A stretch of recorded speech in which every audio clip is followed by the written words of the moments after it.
अध्यात्म जगत में 14 विद्याएं और 64 कलाएं होती हैं जिसमें श्री कृष्ण पारंगत हैं। विद्या दो प्रकार की होती है, परा और अपरा विद्या। इसी तरह कलाएं भी दो प्रकार की होती है, पहली सांसारिक कलाएं और दूसरी आध्यात्मिक कलाएं।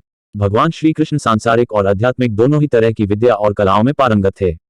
भगवान श्री कृष्ण के सबसे पहले गुरु सांदीपनी थे। उनका आश्रम अवंतिका उज्जैन में था।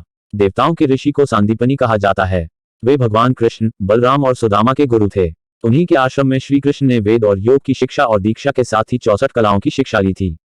गुरु ने श्री कृष्ण से दक्षिणा के रूप में अपने पुत्र को मांगा जो शंखासुर राक्षस के कब्जे में था।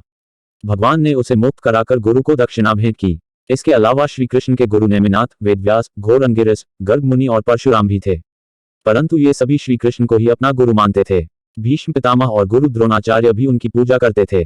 भगवान श्री कृष्ण का भगवान होना ही उनकी शक्ति का स्रोत है। वे विष्णु के 10 अवतारों में से एक 8वें अवतार थे, जबकि 24 अवतारों में उनका नंबर 22वां था।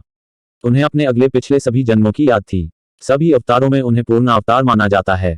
अर्जुन सहित 5 पांडवों को श्री कृष्ण ने समय समय पर शिक्षा दी है। उन्होंने अर्जुन और उद्धव को गीता का ज्ञान दिया था। महाभारत में श्रीमद् भगवद गीता, अनुगीता और उद्धव गीता नाम से प्रसिद्ध गीताएं श्री कृष्ण के ही प्रवचन हैं।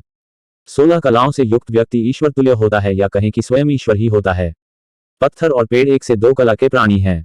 पशु और पक्षी में 2 से 4 कलाएं होती हैं। साधारण मानव में 5 कला और स्कृति युक्त समाज वाले मानव में 6 कला होती है।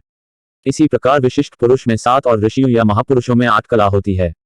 9 कलाओं से युक्त सप्तर्षिगण, मनु, देवता, प्रजापति, लोकपाल आदि होते हैं। इसके बाद 10 और 10 से अधिक कलाओं की अभिव्यक्ति केवल भगवान के अवतारों में ही अभिव्यक्त होती है, जैसे वराह, नरसिंह, कूर्म, मत्स्य और वामन अवतार। उनको आवेशावतार भी कहते हैं। उनमें प्रायः 10 से 11 कलाओं का आविर्भाव होता है।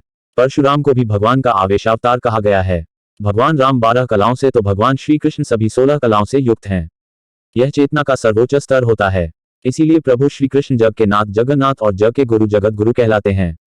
कहते हैं कि श्री कृष्ण के माध्यम से हजारों गोपियों ने ज्ञान प्राप्त कर मोक्ष की प्राप्ति की। वृंदावन में ऐसी भी गोपियां थीं जो पिछले जन्म में ऋषि थे।